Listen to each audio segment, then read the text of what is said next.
everyone. Hopefully we're streaming well. I'm going to double check the page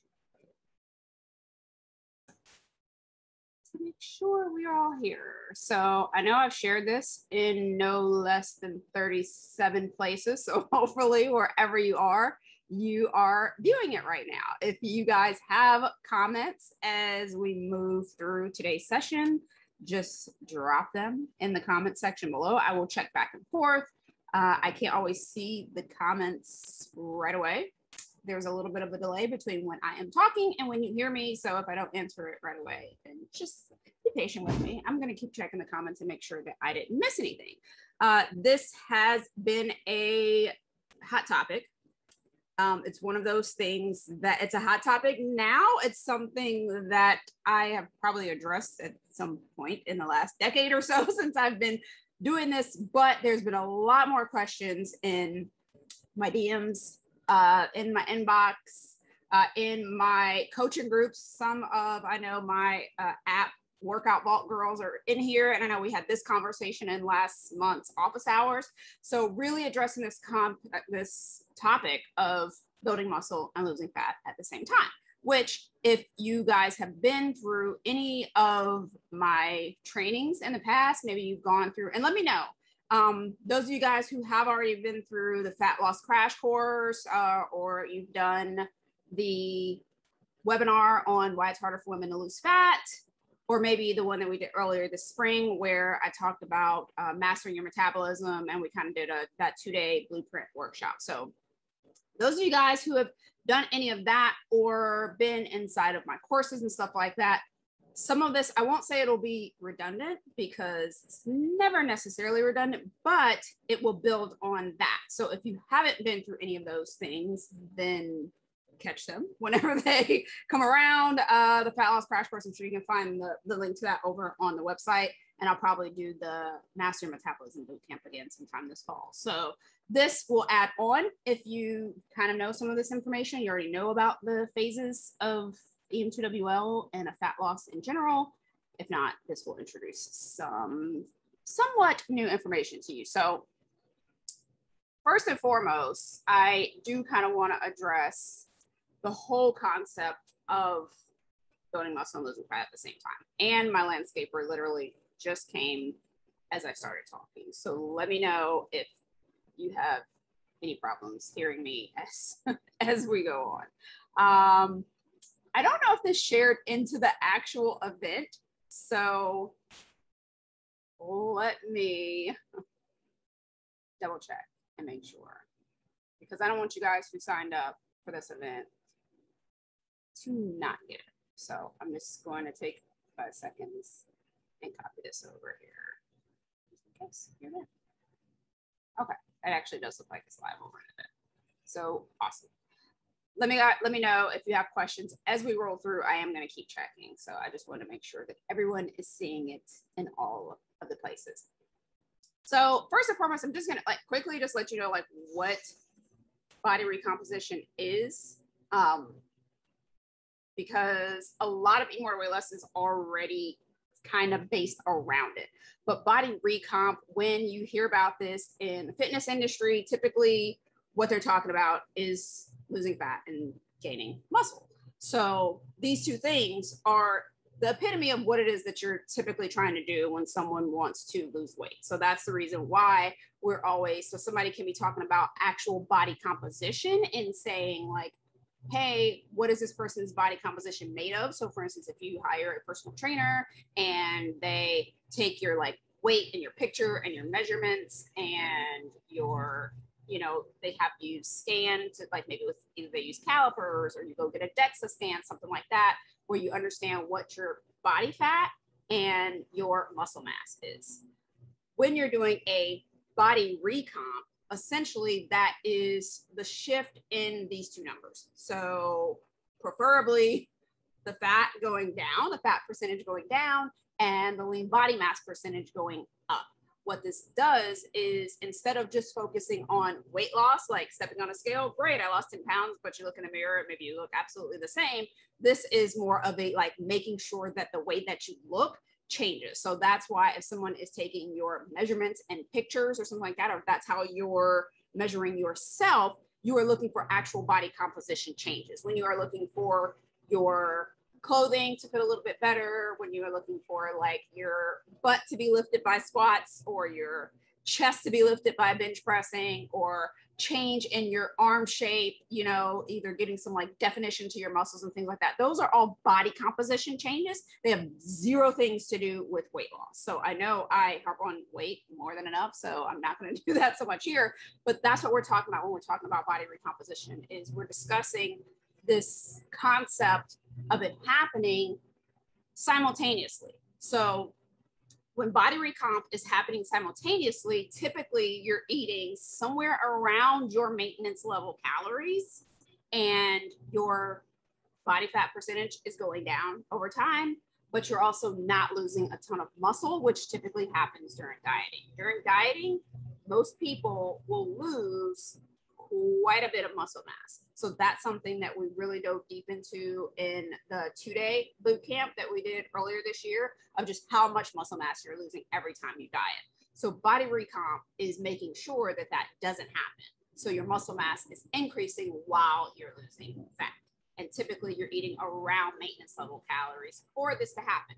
So a lot of people, I'm going to see if I can do some screen sharing here, and it may or may not work out in my favor, but I know those of you guys, a lot of questions come up for those who have been through the fat loss crash course, because one of the things that I discussed in that, I'm going to share one of the slides from that, is this concept of there being exceptions to the rules of having separate muscle building phases and fat loss phases. So one of the things that I talk about in this particular workshop is that, hey, if you're trying to lose weight and you don't have any muscle, like, you're not going to be building muscle while you lose fat. So essentially that's one of the things that I'm always talking about, is like, you need to pick one, stop trying to do both. And then I give this caveat that's saying, okay, there are some exceptions to this rule, given these 5 things. So that is newbie gains. If you're a new beginner, like you've never lifted before, someone who's had a long way off from lifting, somebody who has these great genetics, somebody who is obviously steroid use, you're going to be an exception to the rule. And then there is the overweight beginner. So because I give these caveats in that, you know, there are people that are like, okay, so you talk a lot about like these bulk cycles where you specifically shift into trying to build muscle mass, you know, where you're eating over your maintenance level calories and essentially gaining weight on purpose in effort to gain muscle. But during that process, you will also gain a little bit of fat. And then cutting cycles where you reduce your fat, you go into actual phases of losing fat, and you may lose a little bit of muscle during that time. So that's one of the things that we talked about in the 2-day workshop. So the question becomes, what if I am one of these exceptions? Like, I really want to, again, sorry about the landscape, but they'll be done in 5 minutes if you can hear that. So the person that is looking at these exceptions and saying, I might fit into one of these, do I still need to bulk? Because like, okay, I get it, and I'm all about the muscle, and I understand that this is something that's going to be essential to rebuilding my metabolism, that it's going to be something that's essential to, you know, getting faster fat loss, but I also don't want to put my fat loss on hold in order to do these muscle building cycles and these cut cycles, you know, kind of the old school bodybuilder bulk cut. So that is the question, right? That's what we're talking about, is like, what if you are one of these exceptions, but also some people are these exceptions and they don't realize it. So that is something else that I see, is there are people who fit into these exceptions that want answers. There are people who don't think they fit into these exceptions, but they actually do, and they could be body recomping. And then there are people who want to fit in these exceptions and they don't. So in some of these instances, you might need to grin and bear it and move into, you know, a different phase. So with that being said, that is the gist of what we want to cover is, you know, what is this whole build muscle, lose fat concept, you know, simultaneously.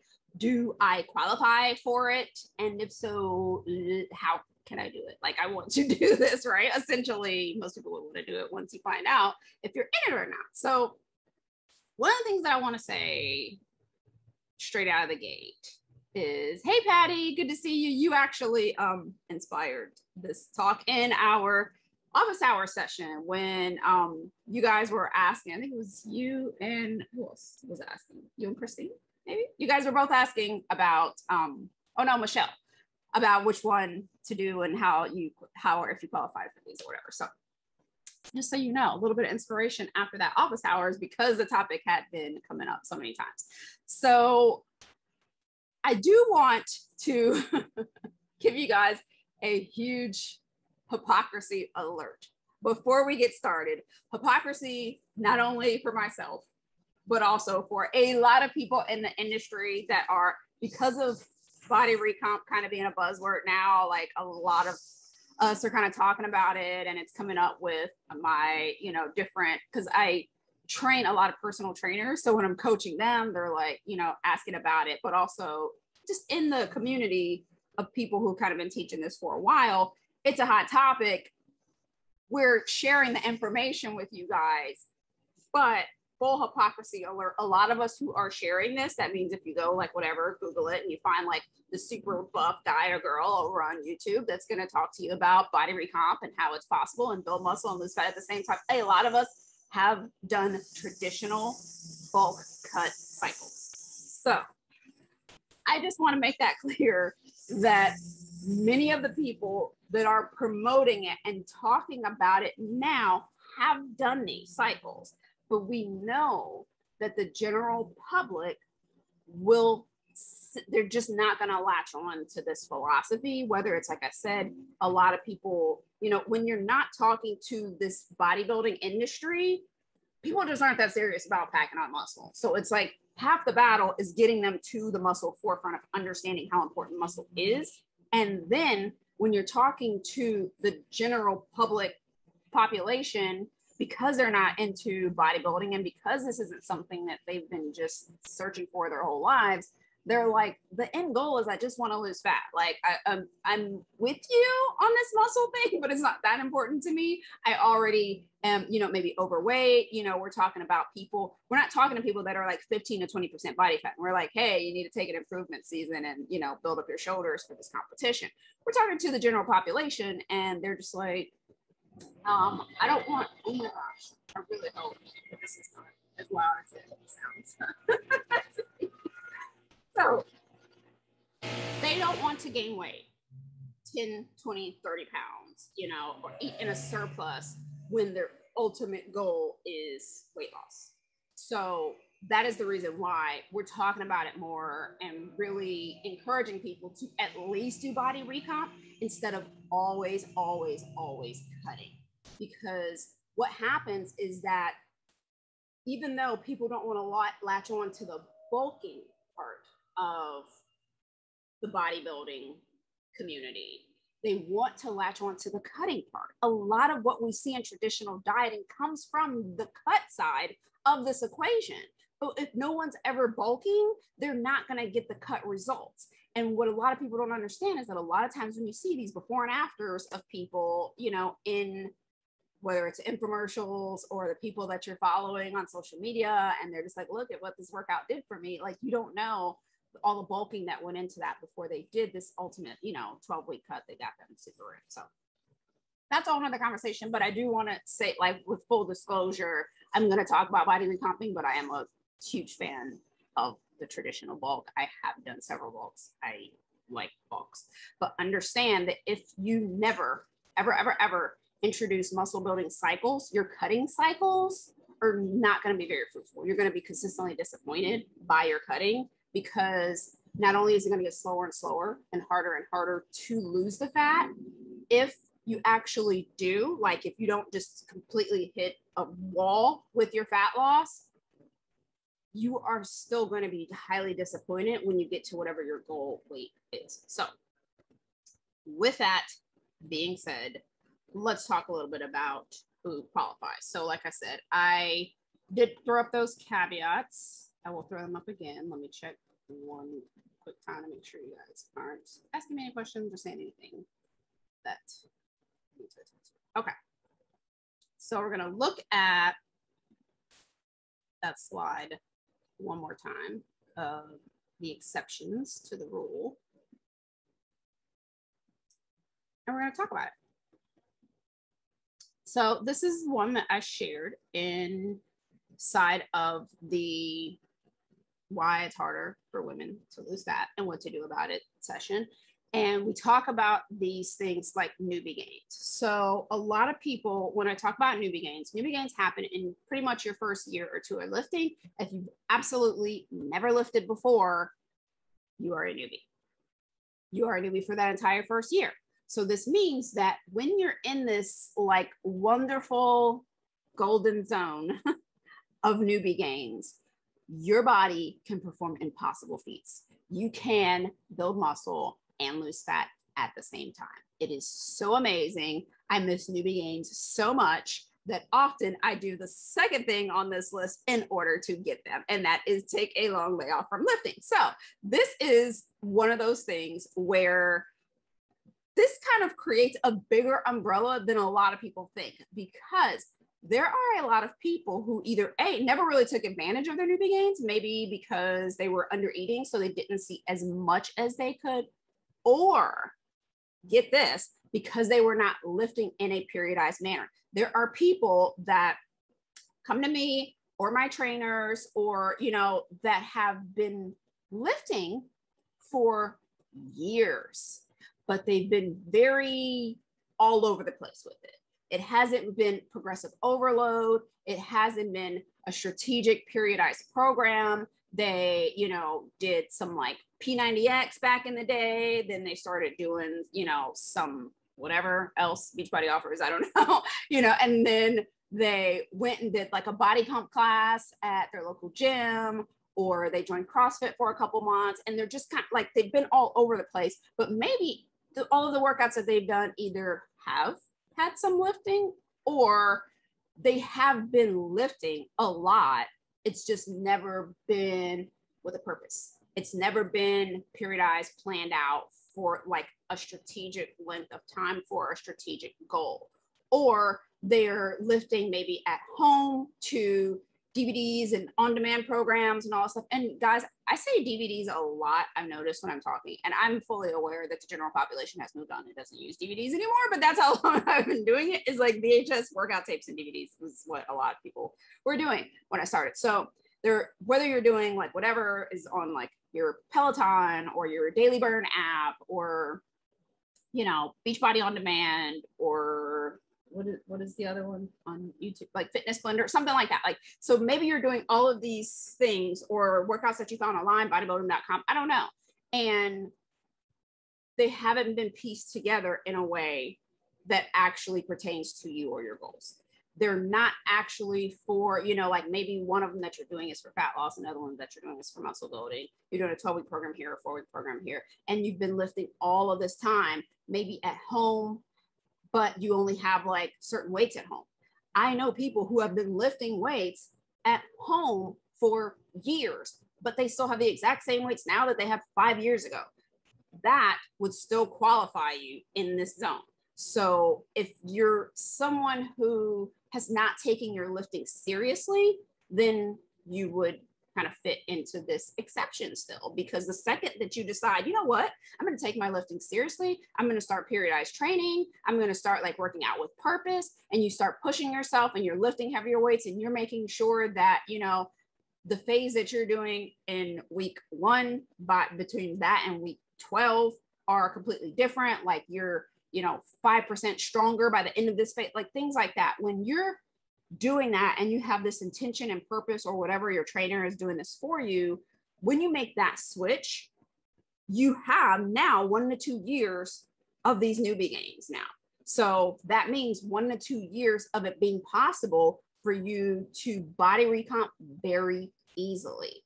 So that is something to consider. Again, like I said, also a long layoff from lifting. So this could be the person who was maybe really serious about lifting and they went hard and built all this muscle, you know, a couple of years ago. And then they kind of stop, they go through some chill phases. Maybe they had an injury, something like that. One thing leads to another, which leads to COVID, which leads to 2 years off of lifting, you know, seriously. You get back into the gym, you're now an exception to the rule again. So these are things to think about, especially, you know, being on year 1, maybe 2 for some people, of not really being able to work out in a consistent manner or getting, you know, into the gym. Maybe you never went back to the gym, you know, once after the quarantine restrictions lifted or whatever. You will be an exception to the rule again. And then obviously I feel like great genetics and drugs still kind of are self-explanatory. And then the overweight beginner kind of also fits into that category. That's one thing that a lot of people don't realize, is that when you are overweight, that actually works in your favor when it comes to muscle building, because you can kind of get some of those newbie gains a little bit longer. So gonna stop the share and jump over really quick to make sure that there are no questions that I'm missing. Okay, so I wanted to give you guys a couple of examples of this. So I will share, let's see, my screen again. These stories are over on the website, so it's not like you have to look at them here, but just to show you. One of these examples is Tracy. So I don't know, maybe you're here, Tracy. I don't know. This was back in 2014 when she went through this, but this was one of the experiences that Tracy also had, where obviously I started bugging her to write about it because of this actual thing happening for her. So Tracy, one of the highlights of her story. So Tracy went through a lot of binge eating. She was in her 40s when she found MTWL. But one of the things that, sorry, I'm scrolling really fast, that I want to highlight here is what she said here. She had been lifting weights for a very long period of time, but yet she was still experiencing all of this stuff. A lot of this was because of not eating in a way that was conducive to body recomp, but also not taking her lifting seriously. So even though she had been lifting for a really long time, she was still in tailspins, hitting a plateau, talking about 2 steps forward, 1 step back, all this stuff. And then she went through a metabolism reset after that of being on the plateau for 9 to 12 months. So the results that she saw were because she finally started focusing on this body recomp thing. Finally started focusing on, instead of focusing on losing weight, because what happens is we don't realize that a lot of times what we think is a weight issue is actually a lack of muscle issue. So we could diet, we can cut into oblivion, but without actually doing some body recomp, it won't matter. And with somebody like Tracy, who was really already a low body fat percentage, focusing on weight loss is not beneficial at that point, because of the fact that once you're below a certain amount of body fat, it's actually more conducive to focus more on building muscle than it is to focus on fat loss. You'd actually see more results there. So the reason why I share Tracy's story is because you have to get real. So that's going to be step 1, is get real with yourself about your starting point. Are you somebody that is one of those exceptions to the rule? Like, did you ever start? Are you a very new lifter, but you're just not focusing on muscle at all? If so, then just start lifting. This body recomp is possible for you. These are things that can actually help you. If you're somebody who's detrained, same thing. Like, figure out where you are on that spectrum. If you've just been playing around in the gym, that's one of the things that I sent in an email not too long ago, of like, get serious about your lifting. So the reason why that step is just so important, because like I said, more people fit there than they realize, but also there are people that need to level up, but they don't. If you do not fit in those categories, then you may be seeing a diminishing return. So if you're somebody who's been super serious about your lifting for years and you've been periodizing and all that stuff, then it's time to start honing in on a little bit of the details a little bit more versus the person who is still in there. Like, go for it. But again, you need to know how, because one of the things that happens is that when people see like, okay, so if I just eat a maintenance and lift and I'm new, I'll build muscle and lose fat at the same time. No, not necessarily. Because if you're not paying attention to stuff like your macronutrients and stuff like that, then it's still not going to come together properly. So one of the things, I sent an email out last week where I gave 3 tips about how to make sure that if you're somebody who's trying to body recomp, that you're actually going to see results from it. So after you go through this step of understanding, being real with yourself about your actual starting point, one of the things that I said on there was to get a body fat scan. If you are looking to body recomp, you will not understand if something is actually happening based on stepping on the scale. One of the huge downsides to taking on a body recomp journey is the fact that the scale doesn't move. That's also one of the huge upsides, because a person that is trying to bulk doesn't want to see huge gains on the scale, because a person is doing a traditional muscle building cycle can gain anywhere from 5, 10, 20, 30 pounds in effort to put on large amounts of muscle. Whereas somebody who's trying to lose 30 pounds is probably not trying to hear about how they want to gain 30 pounds in order to pack on this muscle. So if you're choosing to not go that route, you have to realize that part of you that doesn't want to put on the 5, 10, 20, 30 pounds in order to build muscle is also the part of you that is going to screw with your brain when it comes to the scale sitting still or just bouncing up and down the same, 5 pounds or whatever. Because when you're in this build muscle, lose fat thing of it being simultaneous, it's not actually simultaneous, because your body can literally only do one or the other. So it just means that at sometimes your body's losing fat and at other times it's gaining muscle. So depending upon which time period you're in, when you step on the scale, that's what you're going to see. So you may see a 3-pound fluctuation for 1, 2, 3, 4 weeks, and then it may drop back down to where it was before and level out. It may go down 1, 2, 3 pounds, and you may think like, woohoo, I'm making all this progress. And then it may go up again. So you're going to go through these constant fluctuations. And if you're only watching the scale, you're just going to be frustrated.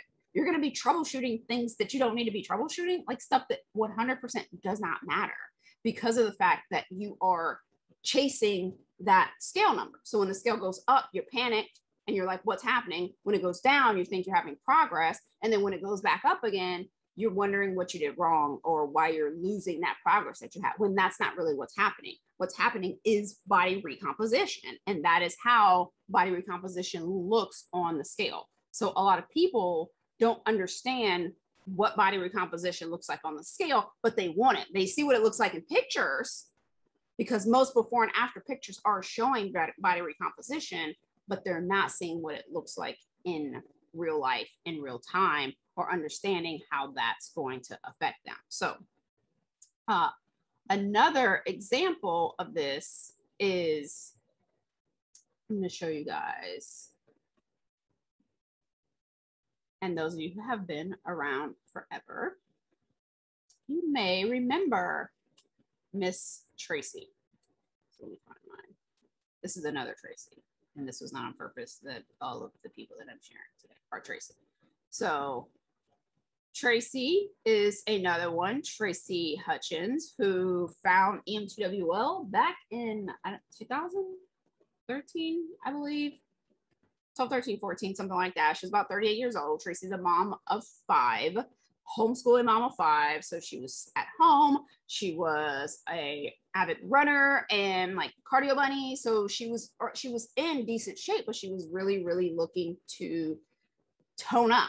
And she was wondering why she couldn't get tone. So she kept losing weight, but she wasn't able to get that tone. And one of the things that she discovered when she started like her weight started reversing and going in the opposite way was us saying essentially like, hey, you need to actually eat a little bit more. So we also, Tracy's story is also on the site where, you know, she ended up being able to put on the muscle, and eventually she also hit the stage and competed. This was about 2017. You know, so Tracy, you know, and this is she hit the stage at like probably the age of 42. So when Tracy found this information, it was very hard for her to grasp because she had a goal where she wanted to get to by age 38. And that was her goal, was like, I want to get to this goal weight. Not only was she not looking the way that she wanted to on the way to 38, so like the time was closing in, and as she was losing the weight, she wasn't necessarily looking like she wanted to. She hit that halt, that dead end roadblock, and couldn't go any further because of the fact that she had just eaten into her muscle store so much that at this age, or she's 37, trying to hit this goal by her 38th birthday, she actually ended up having to stop and say, you know what, screw the deadline.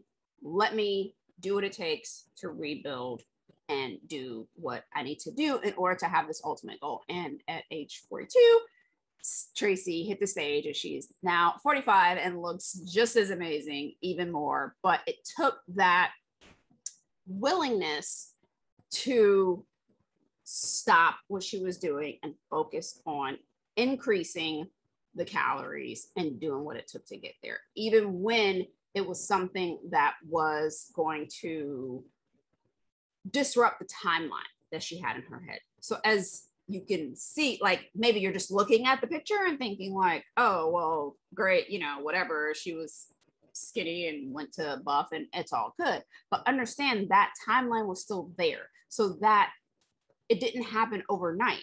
She took the time off to stop and rebuild that muscle mass. So one of the things that we talked about in the 2-day workshop, when I shared this, and I know a lot of you guys that are in that went through the CTD coaching, we talked about that when I broke down this, like, this is how it would look to regain 10 to 12 pounds of muscle, like over a 1, 2, 3 year period or whatever.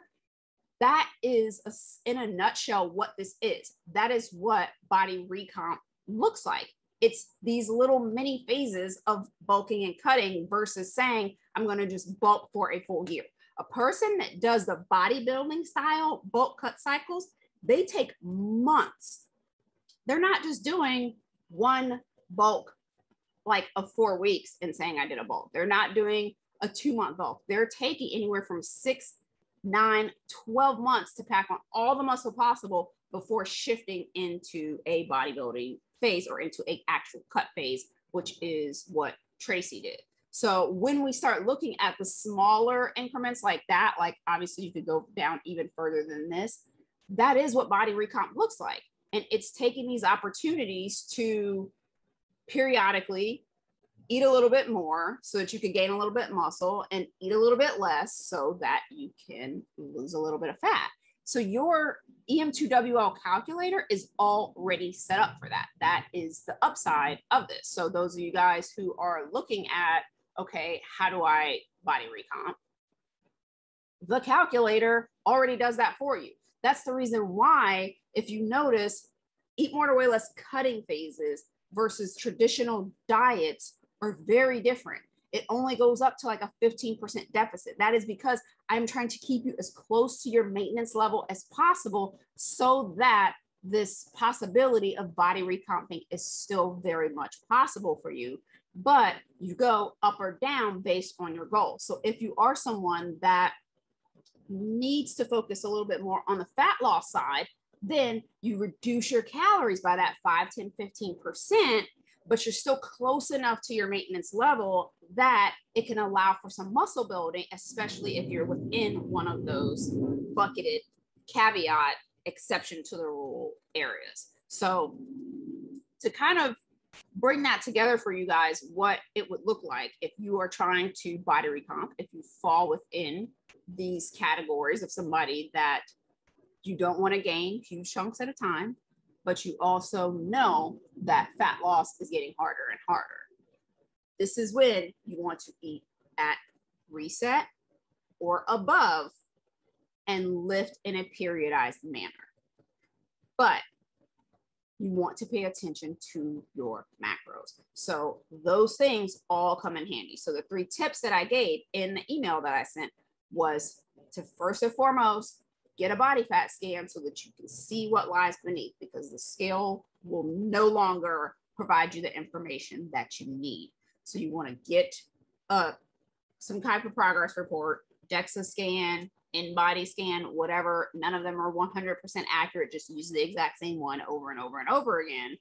Start there. Then once you understand that, then you can set your goals accordingly. You use your body fat percentage to help you prioritize your focus for your calories and your focus for your macros. So if once you know your body fat percentage, now you decide, do I need to lean more towards muscle building or more towards fat loss?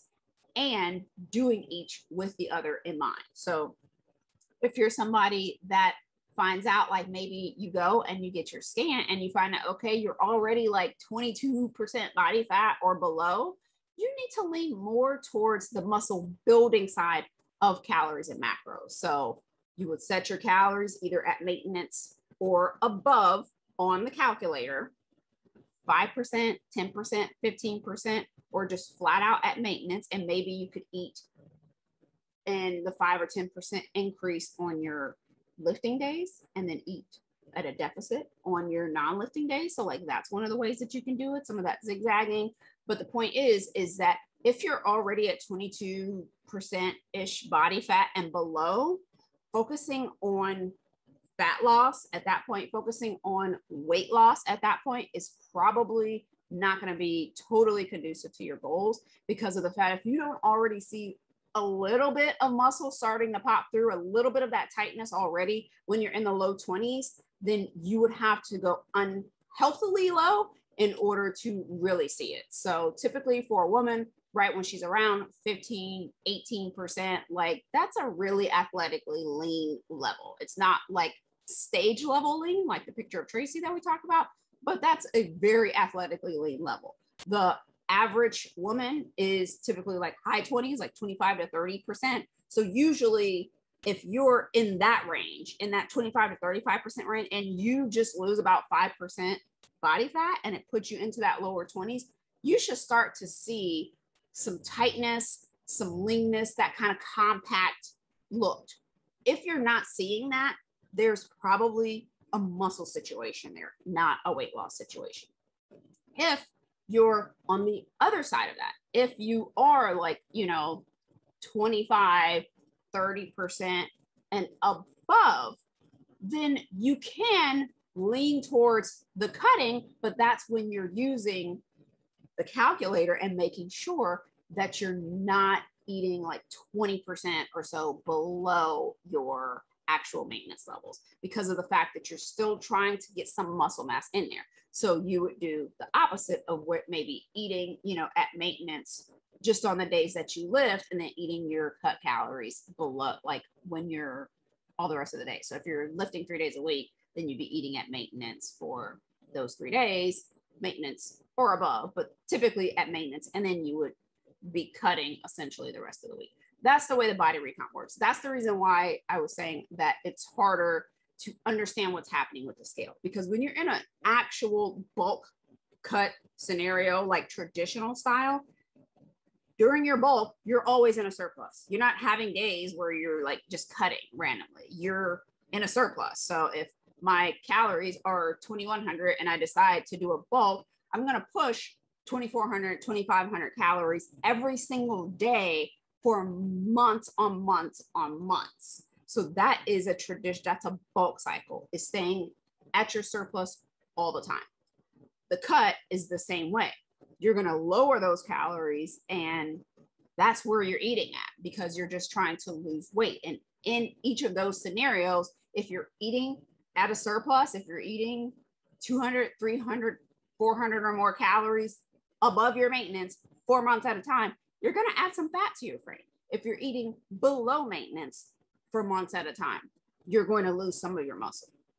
Body recomp is simply that. You've heard of like zigzagging calories and stuff like that. It's zigzagging it in a way that some days are focused on gaining, some days are focused on losing. Or like in the example that I gave before, you know, some months are focused on gaining, some months are focused on losing, versus it being 6, 9, 12 months of full blown pack on the muscle and the fat, which, like I say, is like beyond what most people are willing to do.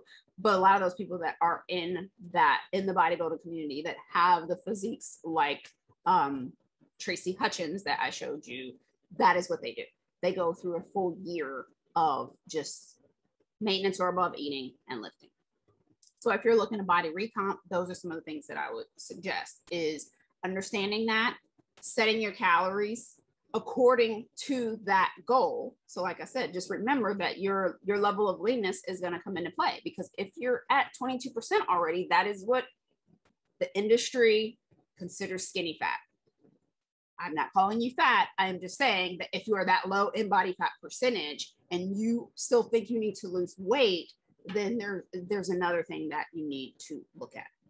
If you are above that, understanding that yes, you may need to lose some weight, but also if you have never done any muscle building cycles, just sticking to the cut portion of it, just slashing your calories, just trying to lose weight is only going to make the problem worse. So get the scan, get serious about your lifting, which is taking it seriously, periodized lifting, actually lifting for muscle building, not just doing whatever that, you know, class at the gym that uses some dumbbell, like a boot camp, a body pump, those type of things, circuits, using kettlebells and all those things. Those are all fun and wonderful and amazing tools, but they are not actually intentional muscle building workouts. So just something to consider when I say get serious about your lifting.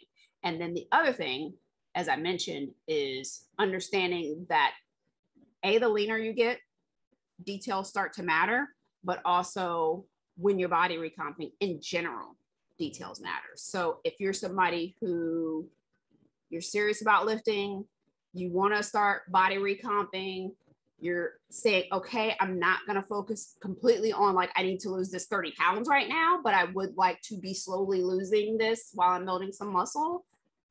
You need to get your macros in check, because a lot of times when it's just about losing weight, people think it's just about the calories. And so they're so focused on, I need to eat less, I need to eat less, I need to eat less, that they're not looking at the macronutrient breakdown of what they're eating. And the thing to remember about calories and macros is that they both matter. Calories determines whether you lose or gain weight. Macros determine what type of weight you gain or lose. So one without the other is not going to get you body recomp.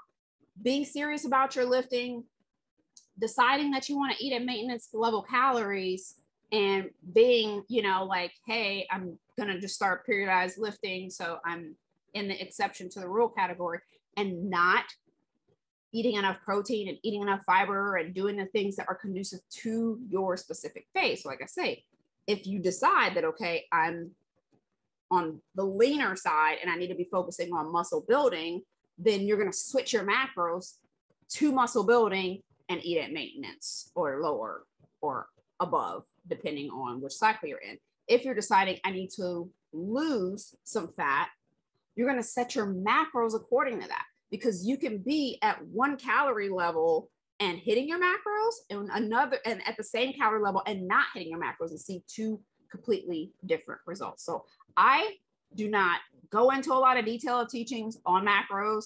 I have my friend Amber Brisicki. If you guys don't follow her, I highly suggest it. She's Biceps After Babies, or at biceps.after.babies over on Instagram. I've posted before on here a podcast that we did together over on her channel, and I've also had her on when I interviewed her during one of our protein challenges. I would highly suggest follow her. If you don't know anything about macros and you don't know what your macros are supposed to be for cutting, bulking, recomping, and all those things, go get some training from her. She opens up her, I think she'll probably open it up this month. She should be doing a challenge or something, I think next week. I'll probably send out an email about it to you guys so that you can join her challenge. But actually, let me see. I can grab the link right now and post that in the description. But she'll be doing a challenge next week. It's not about macros. It's the 5 days to fitter you challenge is what the actual challenge is. But the challenge will allow you to actually add it to the comments. For those of you guys who, the challenge is just a free experience that she's done before. So after the challenge is over, she'll share more information probably in a couple of weeks, I guess, about how to sign up for her class. And I would do that if you don't understand anything about macros, because I'm just going to tell you, hit your macros, set your macros according to your goal.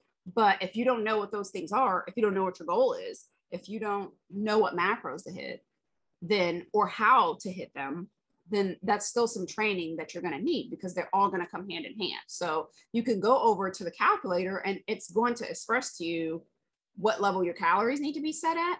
But if you just set it at those calories and think that you're going to get magical body recomp results without nailing the amount of protein, carbs, fat, fiber for your goal, then it's not going to play out. And that's one of the biggest mistakes that I see so many people make when they decide to body recomp. They look at it like, okay, so they see all the benefits of it.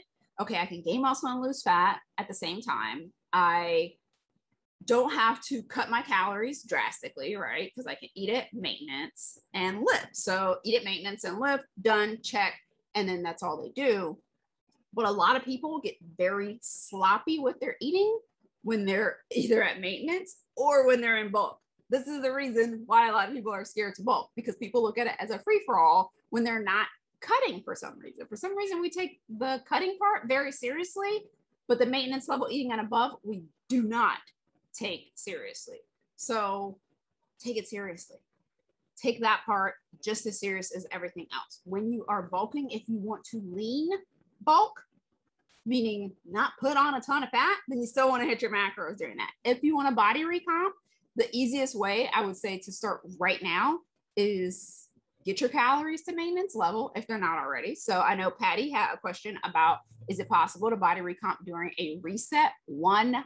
100% is possible to body recomp at a reset. And I would highly recommend doing it. That's why one of the biggest things that I say is when you're resetting, use that opportunity to start maneuvering those calories, not just increasing them. So yes, first take the time to start inching the calories up to the level that they should be, but use that time to focus on getting the macros together. Because if you're someone who comes into this journey, you're learning all of these things and you're like, yeah, I need a metabolism reset. That is what the metabolism reset is intended to do, is to help you to recomp. So yes, it's going to help you to fix your metabolism. Yes, it's going to increase your metabolism. Yes, it's going to make it so that your cutting phases are more effective. But that's how, is that if you're also focused on shifting and adjusting those macros properly, you're going to see changes at the reset level versus what a lot of people do. Like I said, when it comes to maintenance level eating, a lot of people just come in, they rip the Band-Aid. I mean, I get it. You're hungry, right? You've been dieting forever, right? We're hungry when we decided we want to reset. So we come in, we rip the Band-Aid. We go from like 1,200, 1,300 calories up to like 2,200, 2,500, 3,000. And then that's it. And we're just like, I mean, food is good, right? I love it. It tastes good. You feel amazing. You start having all this energy again. And yes, that is a part of it. Like that's 100% a part of the process, is like just eating again and just getting okay and not being super like crazy over all of the numbers and stuff.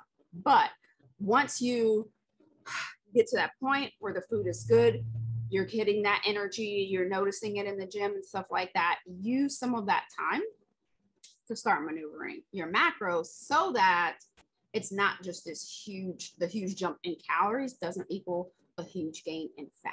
Because remember, your macros control what it is that you're gaining and losing.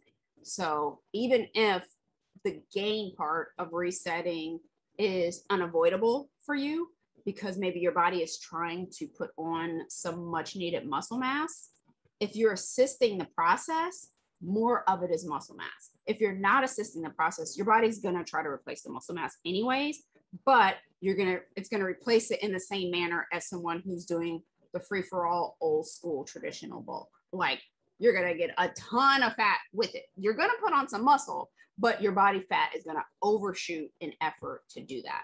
So if you want to control the gain per se, inch the calories up slowly, which has nothing to do with what we're talking about right now, but it kind of does.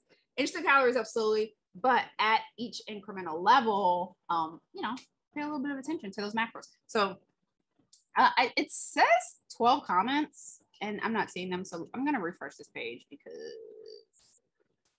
I feel like I missed something. Okay. So refreshing. Oh, Leah, I missed your comment. So I don't know if you're still here.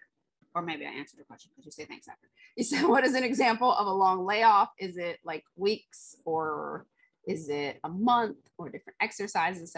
Okay, so that's a great question. And I may have kind of sort of answered it, but I want to make sure that we do still go into detail about that. That is what the long layoff is. The long layoff can be anyone whose gym closed down during COVID and you did not have access to the exact same type of equipment that you were working out with during it. Like this is obviously the perfect example. In past times, maybe there wasn't as good of an example, but the lockdown, the quarantine for people who were in gyms is the best example of this. So if you're someone who left your gym for, I would say more than 3 weeks. So a layoff from lifting is about 3 weeks. A long layoff extends more than that. So pretty much like a lot of people get concerned because I see this a lot in like inside of the app when, they just have to like go on a vacation or they're like, oh my gosh, am I going to lose my gains? No, typically you have about a 3-week window before most of the adaptations that I'm always warning you about happen. So you have about 3 weeks before your body starts adapting to lower calories. You have about 3 weeks before your body starts to get rid of muscle, like of being off of lifting or whatever. So at that point, it slowly starts happening. So don't panic at 3 weeks. Keep eating your protein and doing what you can, and it's fine. But if it goes beyond that and 3 weeks turns into 6 weeks, turns into, 6 months or 2 years, then that's a pretty long layoff. But the thing is that time period where you're starting to lose muscle comes back quick. So you hear about muscle memory and stuff. That is exactly what that is. So if you get injured and have to stop working out for anywhere from like 6 weeks, because most injuries take about 6 weeks if people actually give it the time. Most of them take at least 6 weeks, sometimes longer. When you come back, even though you may lose some muscle mass, when you start lifting again, you will regain it. So you'll regain it pretty quickly because you're kind of like a newbie again. If you don't ever do it, but you come back and just start lifting as usual, but cutting, which a lot of people do after injury because they're so upset that they gained weight. A lot of times you're dealing with that same situation where it's not actually a weight gain problem, it's a muscle loss problem. So rebuilding the muscle first will be more beneficial. So hopefully that helped you a little bit, Leah. Wendy said Amber's a great resource. Yes. Wendy, you joined Biceps After Babies, Macros 101 when she opened it last year. So she understands that like it does balance it out. So like the stuff that we teach, like it's good to hear it from both angles, because then it's not just like, is Amber just making this up or is Kiki just making this up? You hear it from both sides. So I would definitely join her challenge, if nothing else, just to be on the list for when she opens up Macros 101. Of course, I will typically alert you guys, because if you sign up through me, typically I'll give you little bonuses and stuff like that. Just because like you took my referral, and I don't refer a lot of people to you. So if I refer you to somebody and I do it, then a lot of times I'll throw a little bonus, but I will send out emails for that. Patty, I love you too. You focus on 40, 30, 30 max. Yes. That's a good start for a lot of people. You could sign up for her challenge too if you want, Patty. I don't think she discusses actual macros during it, but 40, 30, 30 is definitely a good start for most people because of the fact that most women aren't getting enough protein, and that's the biggest thing when it comes to your muscles, building them, keeping them, and when you're overeating, having a little extra protein helps a lot, because overfeeding protein can actually helps speed up your metabolism, helps you to put on muscle a little bit faster. So getting up to that 30 percentile for for protein is really good for a lot of people. A lot of people focus more on like carbs and reducing carbs, but the reason why I tend to harp on protein is because the older you get, the more protein you need. The leaner you get, the more protein you need. So like there's all these different ends of the spectrum. You need protein to build muscle. You need protein to keep muscle. You need protein. Protein is good for thermogenesis because your body burns calories just in digesting it. So if you're not around that 30 percentile of protein, then that's a great place to start, you know, especially if you're somebody who maybe is fluctuating your calories around a little bit. You're not really sure where you're supposed to be. Hitting that 30% is good. The only problem is that when your calories dip too low, 30% might not be enough. And that's when you do also want to know what your gram percentage is too, because if you're somebody who's still kind of teetering the waters of going really low calories, which in all honesty, if you're somebody who refuses to do muscle building phases, you're going to have to go pretty low in calories to see any results, because of the fact that your metabolism is decreasing. So your calorie level would have to get lower and lower and lower and lower, like unreasonably low levels, but your protein would never change. So if you're supposed to get in 150 grams of protein, maybe you're 150 pounds, and we say, okay, get in 150 grams of protein to kind of match that.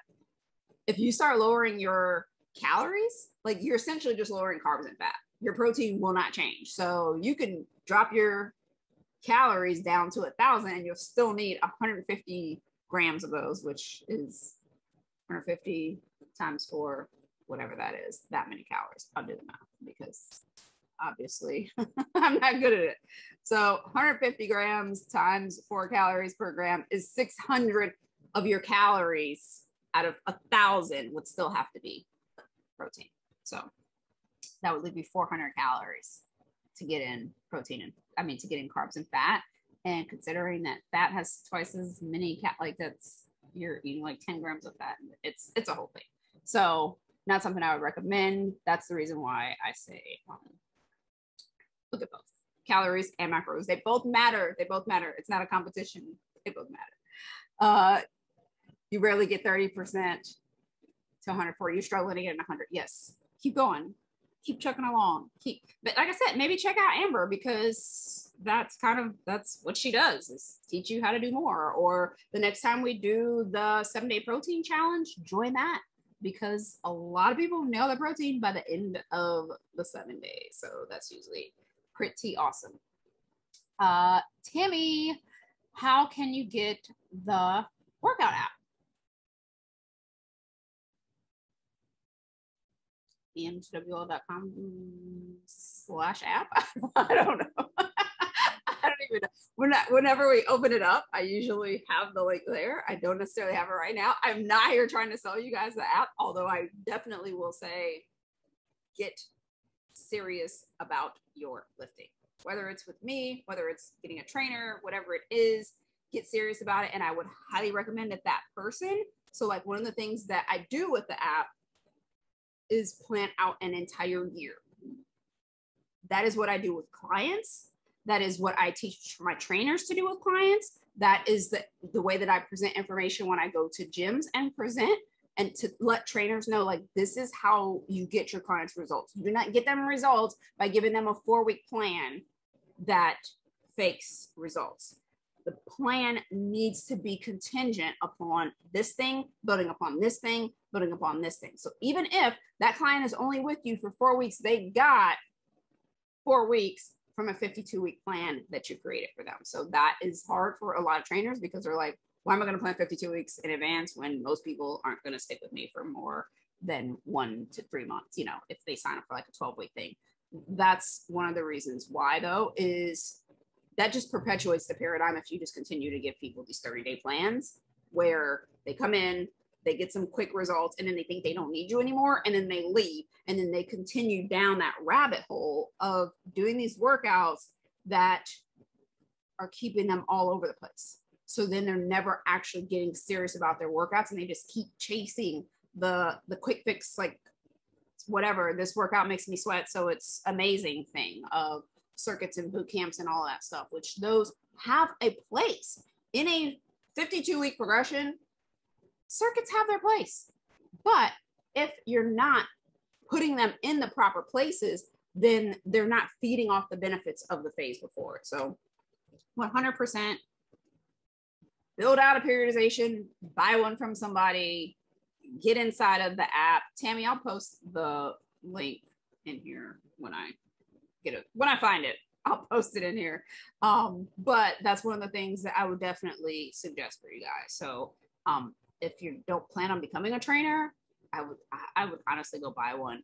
Periodization is a very, very intricate thing. So I know a lot of people want to like learn it themselves and stuff, which I applaud you. I understand we live in a DIY society and we want to like figure everything out. But if it's not something that you're going to do as a profession, like I said, I would just go buy, like, is there a book that you can buy that has a year's worth of periodization in it? Go buy that and just do it. Because at least then you know that you're working out with purpose and you don't have to focus on that, because then your brain power can be focusing on the other things like nailing your macros. So those are your big action steps for body recomp.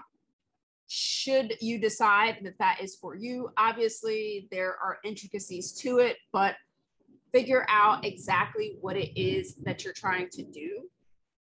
Understand that first and foremost, are you an exception to the rule? Get real about your starting point, then go get a body scan.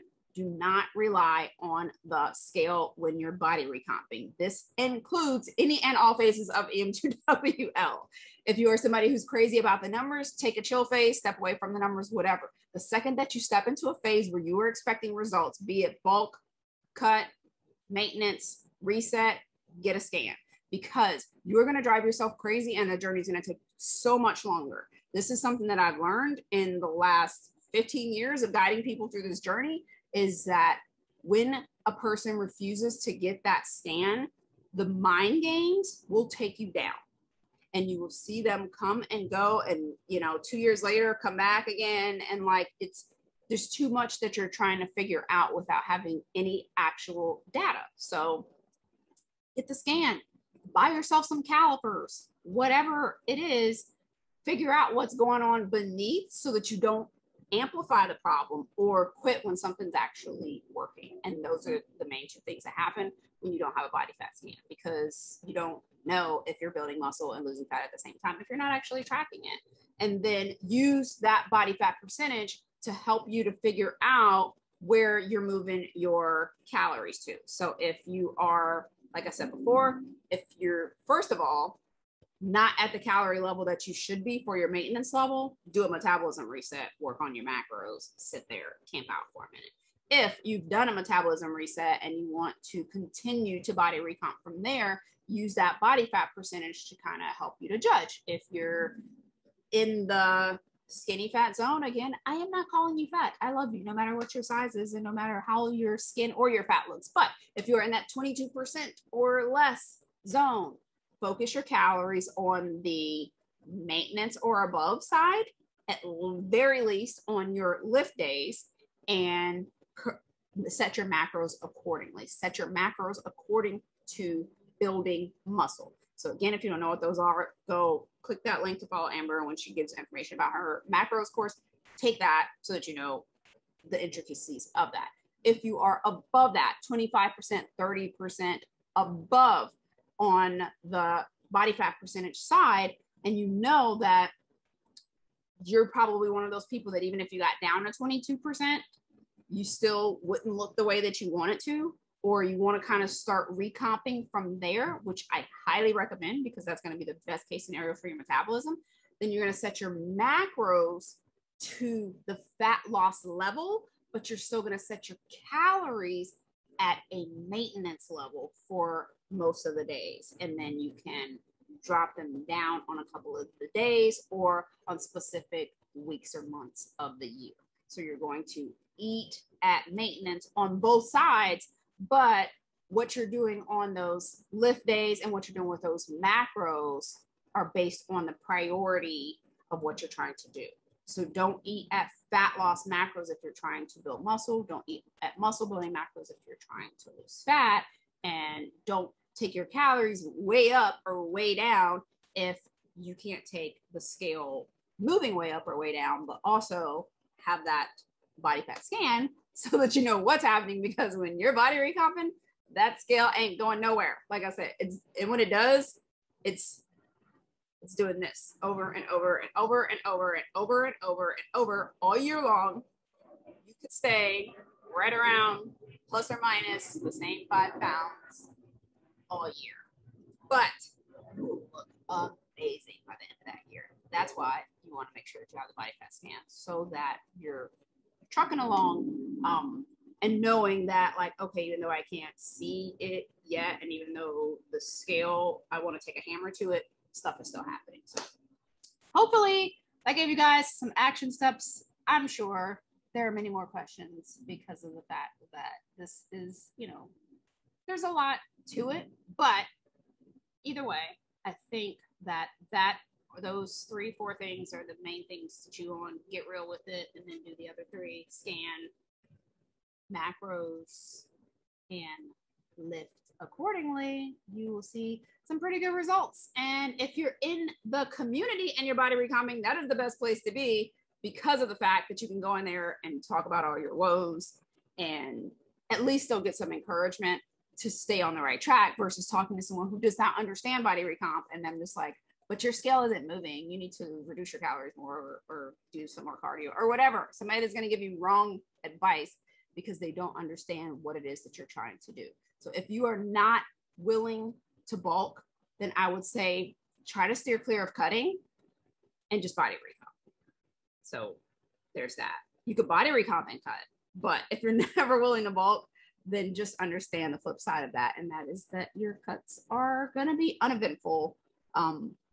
Even if the scale gives you a little bit of pleasure because it goes down, it's going to stop going down at some point, and you're not going to be satisfied with what you see. So thank you guys for joining. You can feel free to throw any more of your body recomp questions down below this video, and I'll hop back on and do another session if it's needed. But other than that, like I said, you guys have what you need to take action. So get serious about your lifting.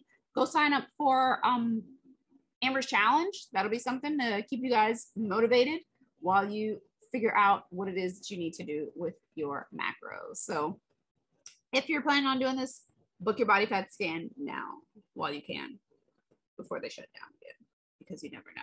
And then get them every, I would say 12 weeks or so. Give yourself enough time to actually make some progress and to judge accordingly as to what's happening with your efforts. If you do not know where to get scanned, just comment below and we'll talk it out. But typically most places have some type of body fat scan or DEXA scan or in-body scan, or some type of, just search, because local colleges will typically do them. The students need practice, so you can usually go there and get something done. But Google body fat scan in your area and something should come up.